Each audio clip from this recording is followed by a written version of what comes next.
या कार्यक्रमावर आपली नजर असेल, पण आज दिवसभरातली एक सर्वात मोठी बातमी राजकीय वर्तुळातून आलेली ती म्हणजे राज्याचे राज्यपाल भगतसिंग कोश्यारी हे राजीनामा देण्याच्या तयारीत आहेत। कारण त्यांनी आपली इच्छा बोलून दाखवलेली आहे पंतप्रधान नरेंद्र मोदी यांच्याकडे। आपल्याला या सगळ्यातून बाहेर पडायचं आहे। राज्यपाल आणि मविया सरकारमधला वाद सातत्याने समोर आला होता।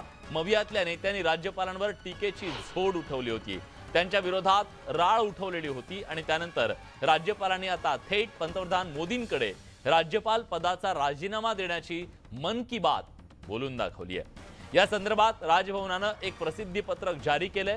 नुकत्याच झालेल्या पंतप्रधान नरेंद्र मोदींच्या मुंबई भेटीत आपण राजकीय जबाबदारीतून मुक्त होऊन जीवनातला उर्वरित काळ अध्ययन, मनन आणि चिंतनात व्यतीत करू इच्छितो अशी इच्छा त्यांच्याकडे व्यक्त केल्याची माहिती राज्यपाल भगतसिंग कोश्यारी यांनी दिली आहे। आता राज्यपालांना पदमुक्त केलं जाणार का हे पाहणं औत्सुक्याचं ठरणार आहे, कारण चेंडू पंतप्रधान नरेंद्र मोदी यांच्या कोर्टात आहे।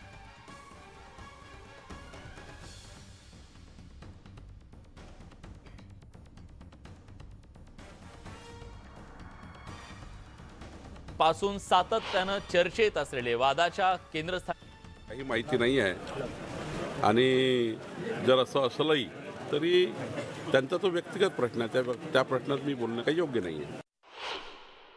त्यांची वादग्रस्त विधान म्हणण्यापेक्षा त्यांनी आपली भूमिका प्रवाहाच्या विरोधात जाऊन काही ज्या भूमिका मांडल्या त्याचा विपर्यास पण करण्यात आला।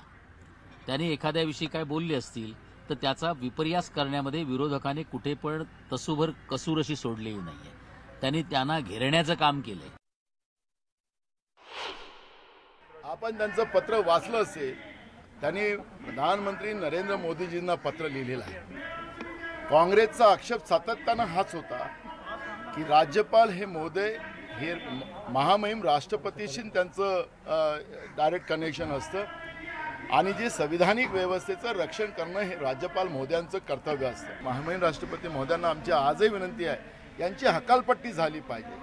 त्यांच्या स्वेच्छेनं इथून जाऊ देऊ नका, त्यांची हकालपट्टी करून हाकला, ही भूमिका आजही काँग्रेस पक्षाची आहे आणि त्याच्यामध्ये आम्ही आमची सातत्यानं हकालपट्टी करण्याची मागणी राहणार। त्यांनी इच्छा व्यक्त केलेली आहे, तोंडी तर ते आम्हालाच सांगत होते की मला जाणे का है, मुझे जाने का है। आता लेखी केलेली आहे। आता मला वाटतं की केंद्र सरकार त्या लेखी केलेल्या निवेदनाचा विनंतीचा विचार करेल। तर सुरुवातीलाच मी त्यांना धन्यवाद देतो की उशिरा के होईना पण त्यांना सद्बुद्धी झाली, त्याबद्दल मी त्यांना धन्यवाद देतो।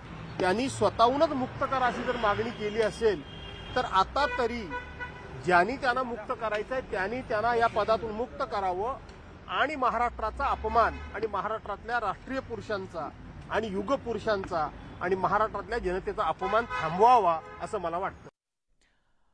उद्धव ठाकरे यांची